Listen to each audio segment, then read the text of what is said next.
This season of the Urban Conservative Podcast is brought to you by Newton for Senate, working to improve education, reduce taxes, and keep North Carolina #1 for business. Find out more at newtonforsenate.com. This episode of the Urban Conservative has also been sponsored by Case Technology Consulting. Help your business get value out of its data and become more efficient and streamlined. Case Technology Consulting. Check out the link in the description.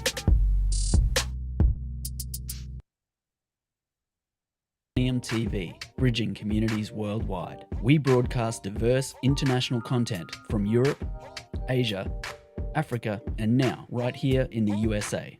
Watch us via Roku on your smart TV. Submit your own content to 1530entertainmentllc@gmail.com. Download the Millennium TV app from the App Store to stream our shows anywhere, anytime. Millennium TV. Do you like NASCAR? Do you like A Tribe Called Quest? Well, you gonna love the Urban Conservative.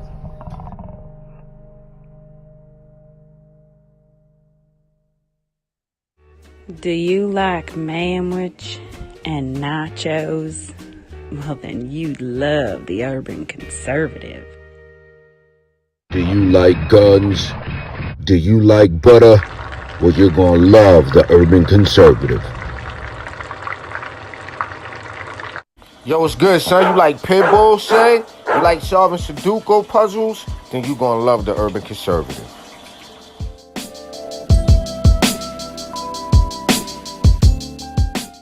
Hey, buddy, if your car making a sound like this, you might want to get you some power steering fluid and check out the Urban Conservative Podcast. Are you repulsed by the idea of drag queen story time at your local library, but enjoy Carol Baskin TikTok memes? Then you would enjoy the Urban Conservative. Do you want to slap your boss and then go home and make yourself some golden brown pancakes covered in butter and freshly made warm boysenberry syrup? Then you'll love the Urban Conservative. If you're a little over Cardi B and you're repulsed by the thought of hog maw, check out the Urban Conservative. You ready?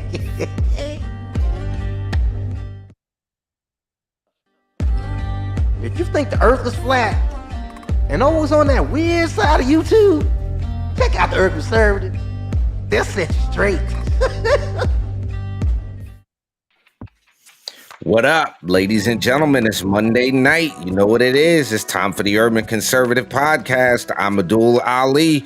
That guy over there, that's my twin brother, Raheem Soto. We want to thank each and every one of y'all that took the journey through 2022 with us. Happy New Year to each and every one. As always, jump in the comments. Let us know where you're watching from, because you're either watching live on Facebook or Instagram or wherever else. You might be over at tuconservative.com. You might be checking out our friends and fam over there at Millennium TV. You never know, but we can really use your support going over to tuconservative.com. Get yourself a membership. That Hamilton plan, it's only $10 for the year. That helps us keep putting conservative values and principles into urban communities and getting the word out. We got to give a very, very big, humongous, super maximum shout out to everybody that joined TUC in 2022. We really appreciate y'all. It's been an amazing year. It was an amazing year, I should say. 1 million people we hit, you know, organically, bro. Like organic, like growing, like, you know what I'm saying? Like, Yeah, that's a for big real. deal. I like you said, I hope everybody had a safe New Year's. Everybody enjoyed themselves, bringing in the 23, the 2023 year, right? Yeah. So I really hope everybody enjoyed it, brought it in safely. We looking Yo, forward let me to ask you a question, bro. 23. What's up? Do you think people benefited from having the New Year fall on a Sunday? Did that like allow for extra drunken shenanigans on Saturday night? Possibly, because if you didn't have to go to work Monday, you probably laid into it a little bit. You was like, yeah, I'm saucy. I'm getting saucy. I'm off Monday. You know, Monday's my Sunday. So now Sunday's my Saturday kind of thing. I wonder, listen, I wonder how many people was like, ooh, church or the New Year's party? Who did both? Get in the comment section. Who went to church on Sunday? You know? Wait, was it Saturday night going? It was Saturday night. New Year's was Sunday morning. How many So of y'all made it to technically, church? Yeah. technically, you should have took your butt to church on Sunday. I wonder Technically. how many people didn't go to church or mosque or temple on Sunday. I just wonder who opted out because they were just hammered from the night before. Yeah, man. Well, look, we got to at the beginning, you know, we all about hip hop over here. We really appreciate the art and the culture that is hip hop. So we would be remiss if we did not give a big rest in peace. I am a Southern hip hop fan. I kind of the 3-6 Mafia phase for me when I was in the Army in 97, 96, 97, 98. Really, you're going there? You're really going to do a rest in peace Gangster Boo? I'm rest in peace and Gangsta Boo right now because I rock with the 3-6 Mafia, son. I like, you know, the Project Pats of the world. I kind of rocked with Gold Shine and some of the 3-6 Mafia stuff. So, and I was in the Army with a lot of dudes from Tennessee, from Memphis, and all that area. So, but it is. Look, they're saying this is suspected drug overdose, folks. Look, man. You don't know what they putting in this stuff that they're getting across the border these days, man. You just don't know what's in it. So just be careful. That's all I'm saying about that. Listen, before we get into the show, remember, get in the comment section. Let us know where you're watching from. For sure. Of course, you can catch these episodes everywhere you listen to podcasts. Help us continue to grow. Our goal this year, 5 million people, man. That's our goal this year. You can help us do that. You know, go to the website that you see above our heads, and you can learn some more about how you can sponsor an episode, underwrite an episode, contribute that way. And we're also always going to be looking for talent, people that are creating content that are in the conservative space that need a place to land their content and not have to worry about getting canceled or whatever the case may be. Yeah, but listen, we have to do this show. We're going to take things back a little bit. We started this podcast, we started this show as a means to share some of the things that we learned on our journey, coming from a very, I can't even say liberal, we just didn't have a political disposition at all. We were at the whim of whatever we were being influenced by at the time, be it Public Enemy, be it, you know, whatever was going on in hip hop. Yeah, Fight the Power, that sounds good. I don't know what it means, but okay. Yeah, that type of thing. So we kind of wanted to take things back this year, this season, and to start things off, we wanted to have this dialogue, this conversation. We had a walkthrough at a certain point of trying to figure out who this against Black people. There was this notion that we were dealing with that when we cleared our minds, we were like, okay, well, who is this? What we call invisible. See, like, nah, and Rod, you're being uber polite about it. I'm gonna tell y'all what it really is. We get told the man is out to get you, bruh. You ain't scared when you leave the house. You ain't know they was trying to lock a brother down. You ain't know the system was against you. The hunt is on, and you're the prey. That's what we got told, bro. Okay, not only that, but there was this anti-American sentiment built into hip hop. This anti-European energy put into hip hop, and the funny part about this is that it was reinforced through television, through the 60s, through the 70s and 80s. This sentiment has been widely promoted, this anti-American sentiment, and now we know, we can identify it, put our finger on it. Oh, it was Marxist, it's Marxism, it's socialism. Now we can put our finger on it. But for those of our brothers and sisters, and we use that term not to denote color, but other human beings, male and female, them, right? 5 brothers and sisters here who may not have had an opportunity to take a certain course of study, who may not have had an opportunity to really dive into a concept like race or like racism or like this anti-colonial pro-black disposition, right? This black nationalist disposition, if you will, Ali. I like it. It has to be dove into. And today we're going to talk about who is really out to get black people. And brown people. And brown people. Who is out to get them? So let's start here. What in the world do you mean by out to get? What is the get and out to get, Ali? All right. So the suggested get and out to get means purposefully to destroy the family unit, purposefully to misinform or miseducate, purposefully to put into the criminal justice system, purposefully to addict to drugs, purposefully to destruct the basic humanity of those people, to look at these people, to look at us as substandard, if you will. That's what we mean by get. I thought about this, and you know what else goes along with the get? The get means to lock into a system of systemic racism, to use their term. How about that one?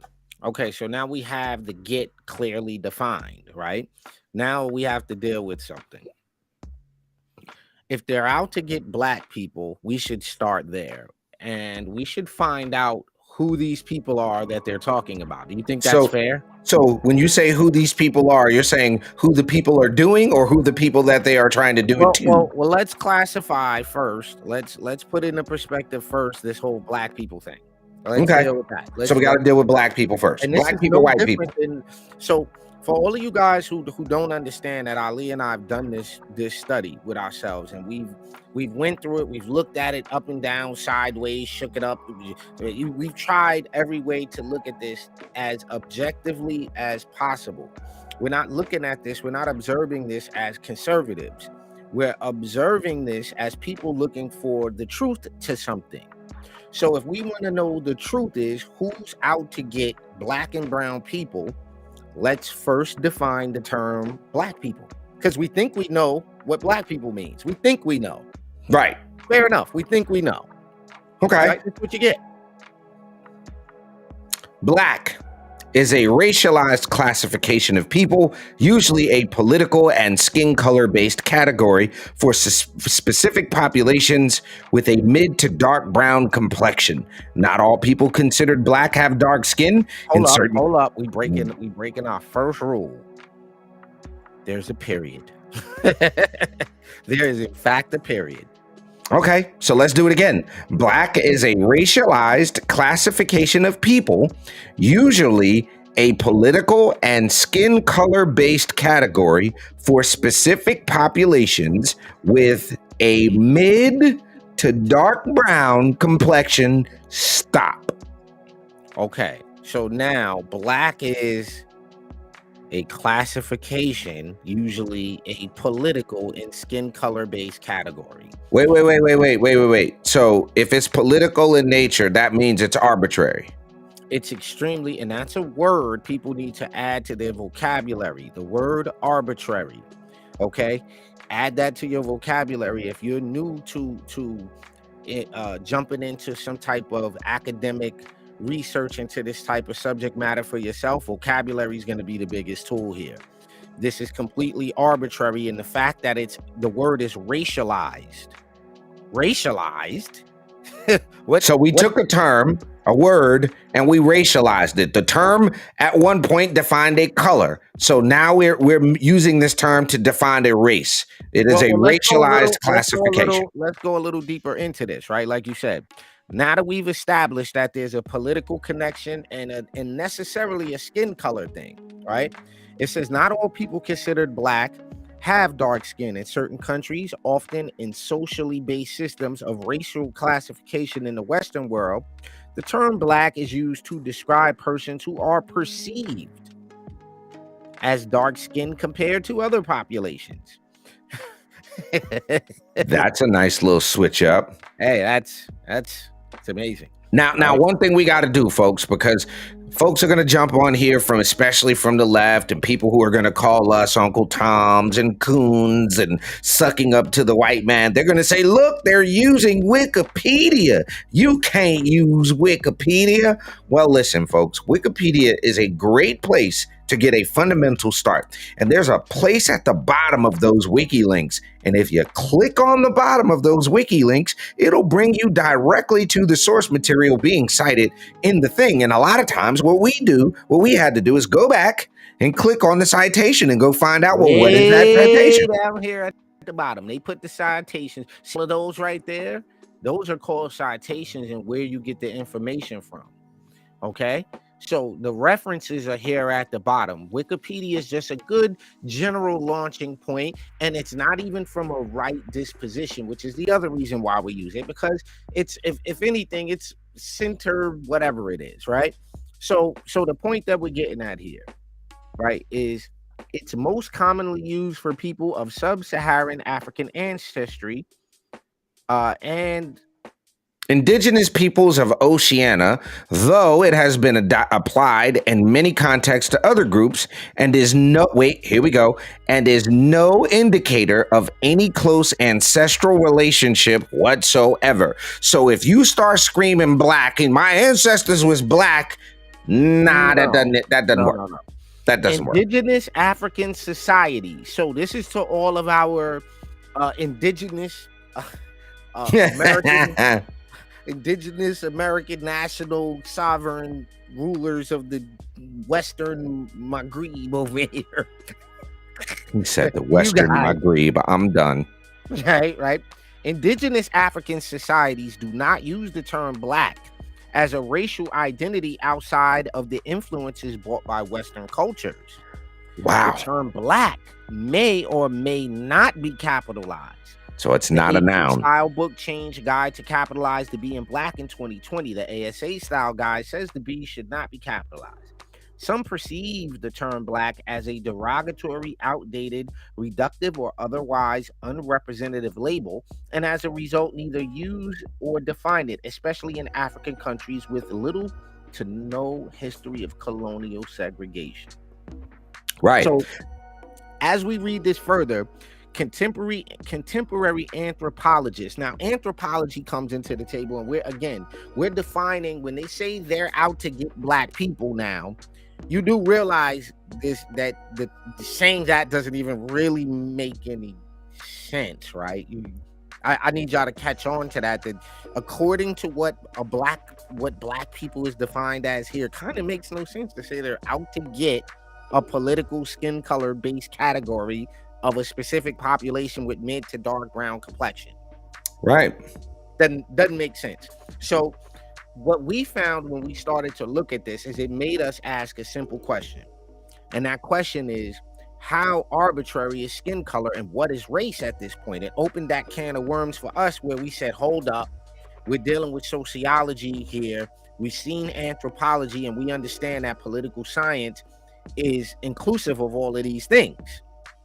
Now, one thing I want to do, bro, and I just so we could kind of put a little bit of attack in this black-white thing, we could blow this out of the water for people. Here is an example, okay? I'm gonna share my screen here, bro. Go ahead and pop this on for me. Here's an example, and this is from the New Haven Register. I don't know if y'all can see this. You see my screen, Ra? Mm-hmm.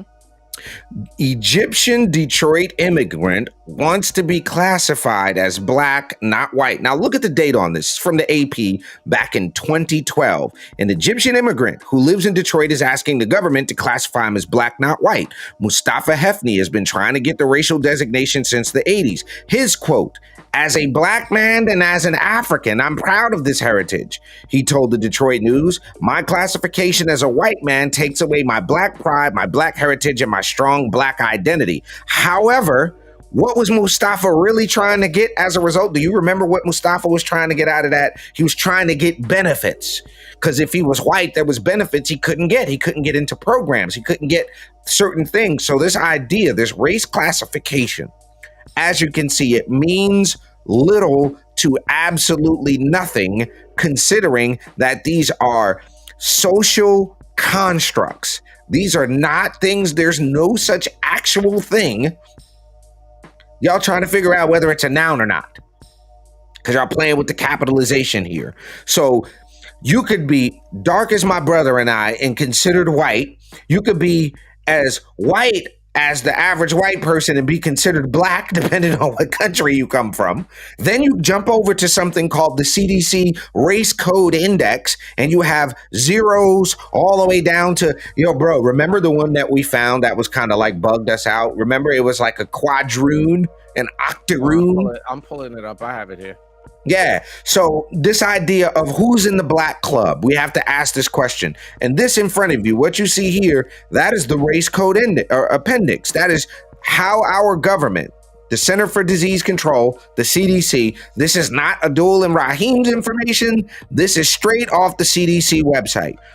So white, Arab, English, French. And when you say white, to me, when I hear white, now imagine my brother and I finding this for the first time. And we're like, wait a minute. You mean an Englishman and a Frenchman and a Germanman and an Irishman ain't white? There's a difference? Right. And that's you keep going down, keep scrolling down in that list, you'll see Egyptian ain't the same thing as Assyrian and Iranian and Iraqi and Lebanese. Some of these are nationalities that they're, for the purposes of classification, they're classifying as different races. However, in most cases, what we're talking about is nationality. Difference between black, African, African-American, Afro-American, you would think those are all the same people. I have to say this, right? Go ahead. This is the goofiest thing ever to me, right? You have these allegedly high-level intellectuals and academics who don't make these small nuanced differentiations. Right. And no, absolutely right. Then begin to expound on things, and they get bigger platforms, and they get on the news, and they say things and repeat things. And these are very, very fundamental concepts to pick up. That the problem becomes a level of self-honesty that we have to have when we realize that not everything that we've been taught is absolutely true. That's correct. Yes, we might have built our identity around being one of those race codes, one of those labels. We might have built our identity around being, let's just pick a random one, Haitian. We might say, and now we show up and we go, yeah, that's a nationality, that's not a race. And it feels like an attack on your person, on your inner being, your foundational who you are, and it's not. Right. We have to separate fact from conjecture. And what a lot of people are doing is pure, unadulterated, unfiltered, unchecked conjecture. So now let's do this. We've gotten to the white people point, the black people point. Let's talk about white people, because it's allegedly black people doing this, white people doing this to black and brown people. So when we get to white people, what do we get? All right. Well, first of all, let me get the mouse over there. Might help. And this is what we got. When we get to white people, we have white is a racialized classification of people and a skin color specifier, generally used for people of European origin, although the definition can vary depending on context, nationality, and point of view. So there's no what this sounds like to me is there's no consistent, constant, usable, because you could be talking about anybody when you say white people. You could be talking about any myriad of a group of people based on this. Now, check this out. Description of populations as white in reference to their skin color predates this notion and is occasionally found in Greco-Roman ethnography and other ancient or medieval sources. Where did we leave off? Because he just banged the screen on me. Yeah, and other medieval sources. But these societies did not have any notion of a white or pan-European race. The term white race or white people, defined by their light skin among their physical characteristics, entered the major European languages in the later 17th century, when the concept of a unified white achieved universal acceptance in Europe in the context of racialized slavery and unequal social status in the European colonies. Stop, hold up, wait, pause. We can't even skip that. There was no such thing really as white folk until the 17th century. You muted your mic. I have another tab open here, because remember, there's no such thing as race until when? 17th century. Let's come on over here to one of our favorite tools in our study guide, etymology. Let's deal with the etymology of the word race. Why would that word not show up until the 1700s? Well, let's look at it. So race as a noun, meaning people of a common descent, comes out of the 1560s, the 16th century. Okay.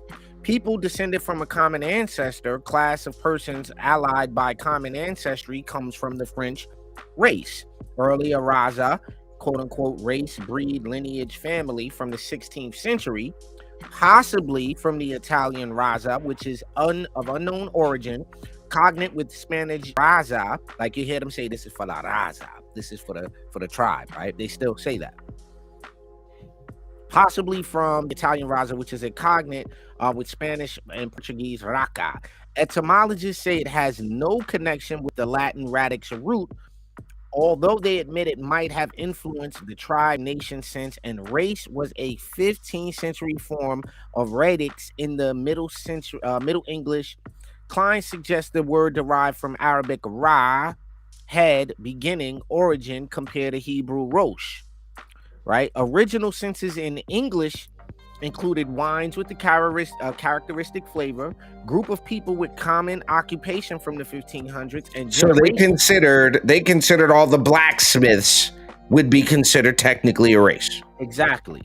The meaning developed via the sense of tribe or nation or people regarded as of common stock to an ethnical stock, one of the greatest divisions of mankind, having in common certain physical peculiarities by 1774. Now, here's the key part to this. Though, as OED points out, Old English Dictionary points out, even among anthropologists, there have never been an accepted classification of these. In the 19th century, also, a group regarded as forming a distinctive ethnic stock. Now, the reason I said here's the big part is because we see this word anthropology again. Here comes this word anthropology, and here is the father, right? Here's the father of this race concept as we have it today. Here it is right here. We have Mr. Johann Friedrich Blumenbach, all right? Without this gentleman, you don't have your modern conceptualization of race, because this was the naturalist, physiologist, and anthropologist who came up with the basic idea, the classification system. So we're going to spare y'all a bunch of reading, but what we'll show y'all is he was the first to start to classify people by skulls, and this has changed, and it's not a very sound way of classifying people. So correct. Mr. Blumenbach around this time, and you see this is 11 May 1752 through 1840. He is considered the father. He's the first one to explore study of the human being as an aspect of natural history. His teachings in comparative anatomy were applied to his classification of human races, of which he claimed there were 5. Now, this is a lot of the This is where you get it from. This bottom line. The anatomy of human, which he claimed there were 5: the Caucasian, Mongolian, Malayan, Ethiopian, and American. Okay? He was a member of what the modern historians call the Göttingen School of History. All right? Blumenbach's peers consider him one of the greatest theorists of the day, and he was a mentor or influence on many of the next generation of German biologists, etc. So really quickly, Blumenbach explored the biodiversity of humans mainly by comparing skull anatomy and skin color. Grand opening, grand closing. This is where it comes from. Facts. Factamundo. Yeah, ladies and gentlemen, you are tuned into the Urban Conservative Podcast. It is a Monday night. We're going to take a quick commercial break, and we're going to come back talking about who's out to get black and brown people. We just cleared up some stuff. We're going to get right back to it. We'll be right back.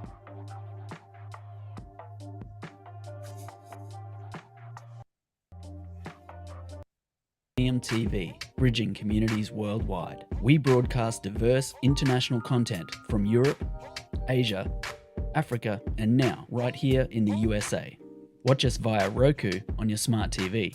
Submit your own content to 1530entertainmentllc@gmail.com. Download the Millennium TV app from the App Store to stream our shows anywhere, anytime. Millennium TV.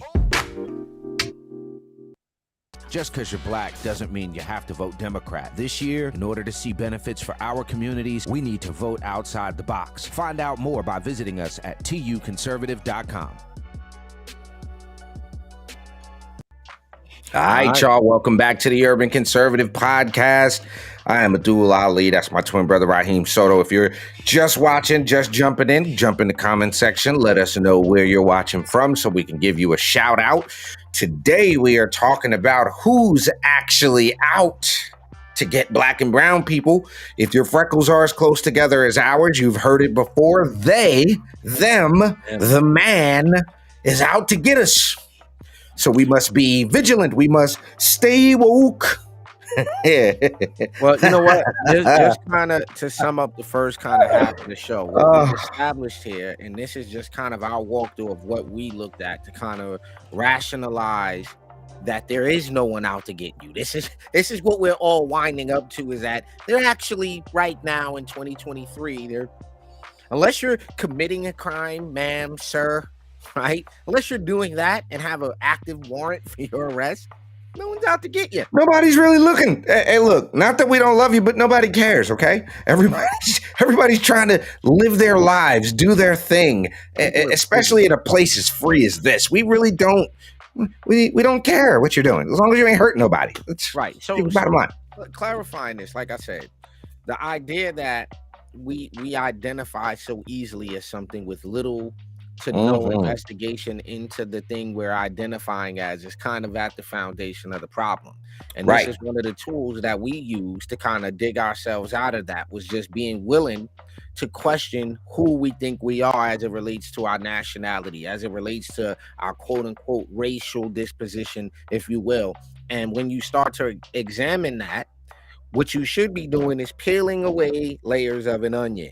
You should be peeling away layers here, because the truth is in there, but it requires some honesty, and you have to be objective, right? It doesn't matter how you feel about the data. That's a big part of this idea that is used, that the idea that somebody's out to get you, it is built upon this idea of someone attacked, like you're keeping you in an attack mode, right? Keeping you in a fight or flight mode, really, is what it is. Really, exactly right. So the second half of this, what we're kind of gonna get at, is who are they also? Meaning, it's the they that's out to get you.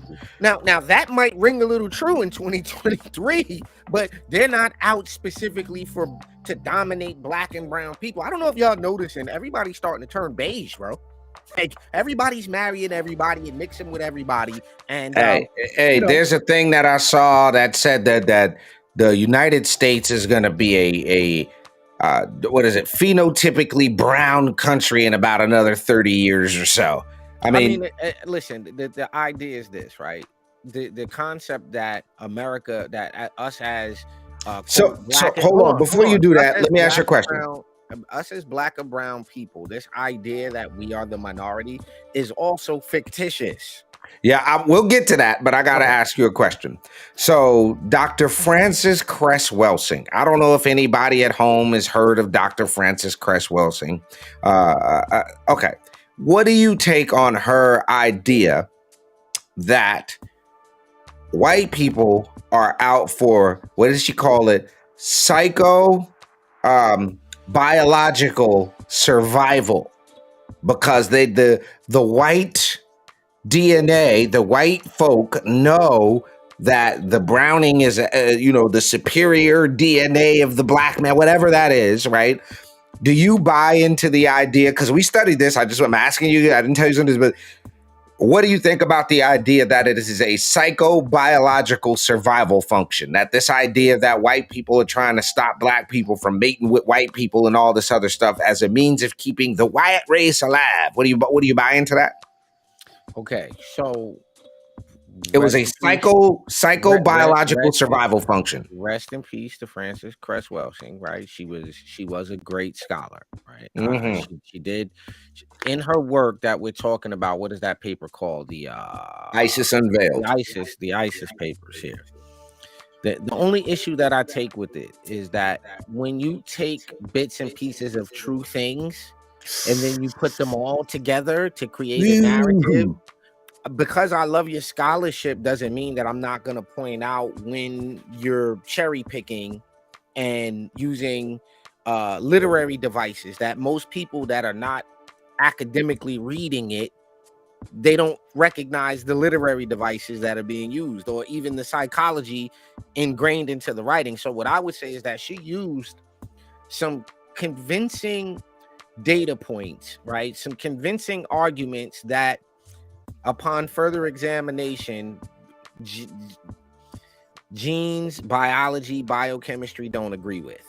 Okay, right? Fair point. The what do you call it? Epigenetics and the rest of the fields of the study don't line up with them, right? So the idea that because the games have big white balls and the idea and the little brown balls and the big, but like all of that. So you mean to tell me that the we can't use the pool is racist because you knocked the black, it's the white ball knocking around the red ball and the brown ball, and pool is racist? Just tells me you don't know, you just didn't take enough time to study the history of why the pool ball is black and why they're the colors they are. I mean, that's a simple Google search, and then you look goofy as hell talking about, the aim of the game is to knock the little white ball into the black hole, talking about golf. Well, the reason you play basketball with the big brown ball and the pistol, the gun is shaped like a male genital. Like, it gets a little. I'm not down with it. Okay, so I'm not down with it. So we've come down to this fact that we will use the term black to be colloquially lazy, right? To be linguistically lazy. We'll use the term black for everybody whose skin color looks a certain way. And we get that. You got to meet people where they are. But what we've discovered in this first half is that what they call black, what you call black, what we've been led to believe in black and white and all of that stuff are constructs. It's not up for debate. There's no white person, no black person here. The difference is in 1/10 of a minutia of a percent of a genetic difference. It's not like we're talking about separate beings here. They can't mate or something like that. We're not right. And the idea that even racism itself was based on this racism. Slavery was based on racism. That has been debunked time and time again. It is irresponsible of any educator to teach the idea that slavery's inception was based on racism, and that even slavery here in America was specifically and exclusively based on race. We've already shown you black slave owners. So once you table a black person owning a white person, you kind of have to be objective here and say, well, maybe it's not. I mean, So bro, look, before we move on from this point, let me tell you this. So I tend not to argue with people on social media. It doesn't really serve a point. But I got a great day doing it today. I know you did. I got a text message, the Facebook post came across while I was scrolling, waiting for this event this morning. I'm going to read some of these. And it said, Kevin Hart is in trouble for saying that the ancient Egyptians were Africans, were black. Okay. Now, I tend not to take my my scholarship from comedians, right? Kevin Hart is an amazing comedian. I think he's a funny dude. I think he's funny, bro. I like Kevin Hart. You're not a Kevin Hart fan. All right. So here's the problem. They did genetic research on 150 mummies, bro. You want to know what the result? You want to know what the result of the so I go, we do our Googles. I find the most recent archaeology and genetic research, and I kind of glance over the executive summary of a few papers, and I say, well, I'm confident, fairly confident, looking at the people who wrote the study and kind of what they were responsible for. And what they found out by doing the study is that these ancient Egyptians are closer to people in the Middle East and further away from sub-Saharan Africans. So say God, that the you middle can't say that. You're taking the but black. so to make this argument that it's a no-brainer to say that the ancient Egyptians were African. Duh, Egypt's in Africa.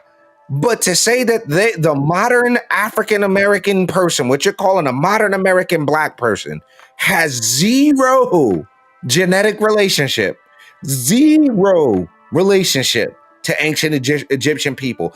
You look goofy. Hold on. You look goofy, but then there's this. You're also Mr. Egypt guy. You're gonna run into this Mr. Hotep head. I can't stand any Hotep heads, but anyway. You're also gonna run into this problem. It's 2023. You could go get your DNA checked. They could go check it and check your phenotype. Then when they come back and you don't hail from, you don't have a lineage from. When you're 67% from Ghana, 37% from Nigeria, and 100% from nowhere near Africa.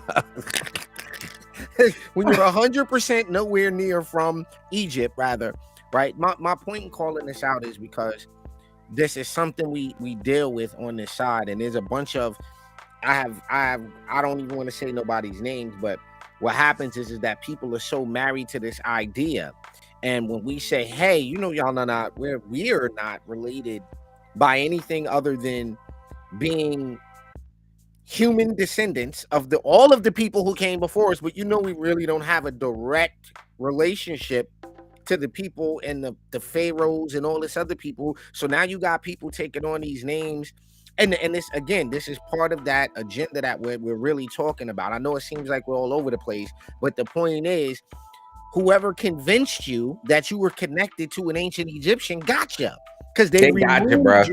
That's who was out there. Your mama named you Dontarius Jones. You running around here. My name is Pata Unset Unra Sateti Ra. Looking bugged out, son. You out here looking crazy. My name is Mary Epon Samun Satepin Ray. I'm the third son of the. Come on, bro. Then when you pull out when you get your paycheck, it says Dontarius Jones. Dontarius Johnson. So my point is this, as we narrow this down, the people that were out to do the getting. Right? Let's get to those. The people who are out to do the getting. Notice this whole time, we haven't necessarily said there's no one out to get you. We didn't say that. What we said is who is out to get you. And from what it appears to be, we can only measure this by who's steering the group towards destructive behavior. Who's steering the group away from values that are conducive to producing a successful community? In other words, who's telling people to do dumb shit? That's what we're saying. Listen, but Ali, you can simplify it, but all of these things have to be asked. Who is condoning or naming gang culture as black culture? Who's doing that? Who's responsible for playing certain types of music? And ultimately, not even playing, promoting, marketing, entering into. I remember on the tail end of my educational experience at American schools, Ebonics was brought into the classroom. We be going to the store. I don't be liking that. I'm sitting there like, bruh, I don't know anybody that talks like that. What is that? Yeah, but when you tell me that it's the European that's out to get me, I gotta say, hey, wait a minute. There's a lot of Europeans. Hold on, there's a lot of. You know what? You know what we found out, folks? This is a little nugget when we talk about the they. We were always told, because of the whole Malcolm X, Nation of Islam, 5%, Elijah Muhammad thing that was prevalent in hip hop. We was always told, you got to watch out for the blonde haired, blue eyed devil, right? You remember that, right? You got to watch out. It's the blonde haired, blue eyed devil. It's the devil. It's the white man. The European is the white man. It's the devil. You know what name a group of people never came up in those conversations? No. Portuguese people. How come there's not any blonde hair, blue eyed Portuguese people? The Portuguese were responsible for more than half of the slave trade. So wait. Y'all not even being thorough. Y'all not even being thorough with your diaspora. You're not even being thorough with your backstory here. So y'all not blaming the right group of people. Y'all leaving people out of the equation, right? Why don't we ever hear about this group of people right here? Right. Why don't we ever hear about this group of people? So you do realize, folks at home, that Europeans just couldn't run up in Africa and run amok. They had to have some help in there. Who the they are black people? Could black people be part of the they? Could an elite group of black folk be part of the they? I'm just positing that question because we leave that out. We hear this conversation about they out to get us. We want our reparations. Well, wait a minute. Hold on. We have to clearly define they. Are you saying that every white person, air finger quote, white person, every person of European descent owns slaves? Every person of European descent is out to do that? Okay. Remember when the internet first popped off, Rod, how we went down the rabbit hole of trying to figure out if chemtrails was true? Remember that? Oh, that was. You remember that? And you remember what busted it? Good old chemtrails, huh? Yo, you remember what busted it open for us? Yeah, I do. I actually do. Somebody was like, hey, do you know how much the aerosol would weigh? Do you know the size of the plane do you know how many people? If you're spraying the aerosol in the air and then you get off the plane, don't you have to breathe the air? And then the other question was, do you know how many people would have to keep their mouths shut to pull off chemtrails? Like, dude, then we went into the study of the weight of particulates, and then we were like, okay, well, particulate disbursement. We went down a very, very deep rabbit hole with this, and coming out of the rabbit hole, yo, chemtrails, no. So it's the same thing with this whole, the white man is out to get you, the boogeyman is the white European man is out there to get you. It ties into this idea that they perpetuated, at least to our generation, and they're doing it now. And I think it's become, I'm gonna bring him up here. But when Kanye West said at a certain point, it became a choice. Okay, slavery became a choice at a certain point. And there was a certain point where people said you free, and people were like, I don't want to be free. Like, that was a thing.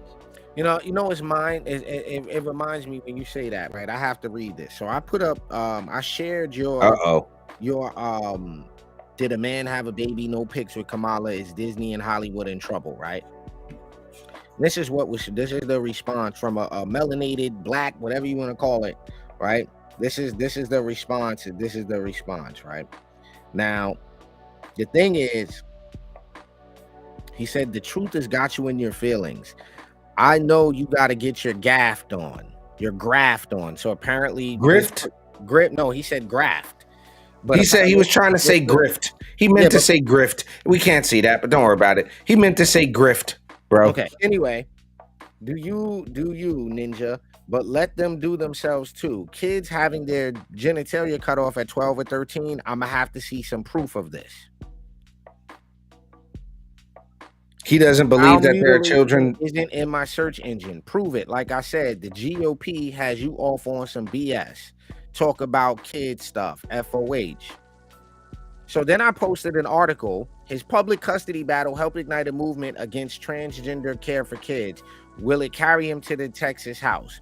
Now, when you read the story, it talks about the guy who's lost. Let's call it what it is. He's trying to stop his wife from cutting his son's Johnson off. All right. What this gentleman, Mr. Wilson, doesn't understand is that all you have to do is put transgenders who regret surgery. I got my transition surgery at 14 and it was the worst thing. I transitioned when I was 13 and I wish so to say that there's no proof of this, to say that the GOP, right? This is a talking point of people to say that the GOP has us gassed up when our goal as a podcast, our goal even starting this was just objective research, objectively looking at things to get the best understanding for ourselves so that we can be on the right side of making decisions as it relates to our community, as it relates to how to conduct ourselves with our family, etc. Right? So Right. the idea that and this can go deeper than this, because then there's the whole concentrated effort by the Communist Party of the 1930s. There's a whole Oop. concentrated effort Rabbit that hole. was that's made, and that goes into this conversation about how the early Marxist, the early Communist Party was full of black Southerners with the communist, Marxist, socialist agenda in the 1930s. And I'll take it a step further. A lot of black Southern reverends. So the fact of the matter is that we see the groundwork being laid for what we see today. So when the question is, who's out to get black people, it becomes really one answer. It becomes one answer with a couple of different words. It becomes Marxists are out to get you, black people. Marxism, Marx himself wasn't. Marx is the epitome of ghetto behavior. He's the role model for the new era degenerate, out there having babies, out not taking care of nobody, his kids not, like, he's the worst dude. He's the guy that if you want to be that guy, you look up to Marx. That's who you guys are looking like right now. Y'all are looking up to somebody, and unbeknownst to you. So let's do this, because we on the tail end here. There are in this country Democrats and Republicans. We've got two mainstream political parties, right? Mm-hmm. And if we had to lay at the feet of one or the other groups wanting to get somebody, wanting to make connotation, right? Right. Okay. Whose feet would that lie at? Would that lie at the Democrat foot, or would that lie at the Republican foot? All right. Well, I'm going to be totally honest, and I'm going to say it would have to lie at both of their feet. Okay. In a sense, because we have now, unfortunately, we have Republicans that are not doing the very Republican thing. We have Republicans, the Cheneys, the Romneys, so I don't want anybody to see us and think that because we're Republicans in our regular life and we're Republicans that we ride wholeheartedly with everything Republican. No, right is right and wrong is wrong. The gentleman said on the post that Trump could do nothing wrong or made no mistakes. That would be incorrect. We've called Trump out on things that we thought were mistakes, on things that we thought or we didn't like. So we're not blind followers of anybody's political party. But if we had to lay at the feet the racism, the division, the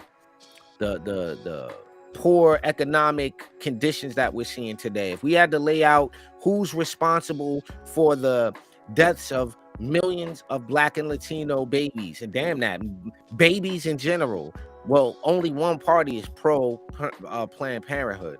Only one party is pro unlimited abortion up until the 9th, until the 8th month, up until the final child. Like, these people are absolutely, and this is the other thing. If one party is pro this and the other party is not pro this, the party that's pro the abortions can't be the same party that's for Black people if this is who's getting all the dead babies. Like, if all of the babies, 25, 30, 40 million Black babies are Black and brown, you can't be the party pro killing the babies then telling me that you're for me, because you don't even want me to you don't even want me to have lineage and posterity. You're making this a thing where we can't even reproduce. Right. And look, we're gonna table something here. Just table this. Nobody can go into an individual's house and make them have sex or not have sex, or put a gun to their head and make them have an abortion. What we're suggesting is that you are advocating for things that will continue to reward bad decision making. There's a group of people that is rewarding, I dare say, celebrating horrible decision making. You look at the cop, there's officers, it was 2 officers that were killed recently because of liberal policies, bail reform policies that put actual dangerous criminals back on the street. You have people that will advocate for that and then turn around and say things like, we care about your community. But then they got to go, you got to remember, most of these folks don't live in the communities that they serve or air finger quote or having served. Let's do this on this other side of this, because I think we're going to have to do more on this. We've talked a little bit about black and white. We've talked a little bit about the they. Who's the they? And the they is really anyone who is advocating for policies that will reward terrible decision making, reward things that are not conducive to continuing human life. Because you can't tell me, listen, I've heard people make the argument, if it wasn't for Planned Parenthood, I wouldn't have no medical care. Not necessarily. And to an extent, do they provide other services? Sure. But like 90% of what they do, 80% of what they do is abortion. The they is anybody, whether that's a Democrat, whether that's a Republican, whether that's an unaffiliated person who advocates for policies that are destructive to people and reward terrible behavior. We got away from, as a society, calling things bad behavior. She just doing her, she just living her life, she just doing how she want to do, she doing her thing. No, that is a terrible decision. To have 5 baby daddies and not married to none of them, and to live on low, not all, because that's not all, but that's a thing. That's an actual thing. The other side is anybody who's advocating for economic positions that are destroying the community. When we examine basic economics, when you learn a little basic economics, basic things, you don't even need a bachelor's in economics to understand basic economics, how economics works. You just need a little Milton Friedman in your life. That's all you need. You need maybe 3 days worth of binging some Milton Friedman, and you'll understand basic economics to the point where anybody advocating for things like the minimum wage law, certain other things, these are the people who are out to get you. Correct. These are the people who said, yeah, I think it's great. Let's get 87,000 more IRS agents. They're clearly out to get you. The people who say, you know what, let's just let a bunch of illegal immigrants in. Let's just let them all in, right? And we'll just give them Medicaid. We'll just put them in a hotel. Don't worry about it. Taxpayers are covered. Don't worry. No worries. We got it. Yeah, I'm going to tell you who else is out to get you. Anybody that says, let's defund the police. Anybody who says something like, let me think this out. I want to word this right? Somebody who says something like, white, America is fundamentally racist. Anybody who says that stupidity to you is out to get you. And the out to get you is this, and kind of summing this up, bro. We want you to subscribe to stupidity. We want you to not verify anything. We don't want you to do critical thinking and objective research. We want you to just believe the narrative. And above all, don't question us. That's it, right? Yeah. So listen, ladies and gentlemen, you have been rocking with us for the last hour here on the Urban Conservative Podcast. Please do us a favor. Hit us with a like, a follow, subscribe. Most importantly, share the content. We will be back next Monday night.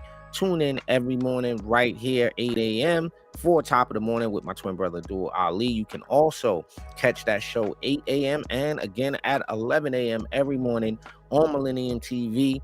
You can make sure to watch that on Roku, Amazon, Apple TV, Samsung Smart TV, and make sure to get the app so you can stay up to date with everything we got going on. Again, visit the website, tuconservative.com. Our cash app is $TUconservative if you want to support the platform. For my twin brother, Abdul Ali, man, I'm Raheem Architect Soto. This has been the Urban Conservative. Season 4 is underway. 2023, we're here. Peace and love, folks. Peace. TV, bridging communities worldwide. We broadcast diverse international content from Europe, Asia, Africa, and now right here in the USA. Watch us via Roku on your smart TV. Submit your own content to 1530entertainmentllc@gmail.com. Download the Millennium TV app from the App Store to stream our shows anywhere, anytime. Millennium TV.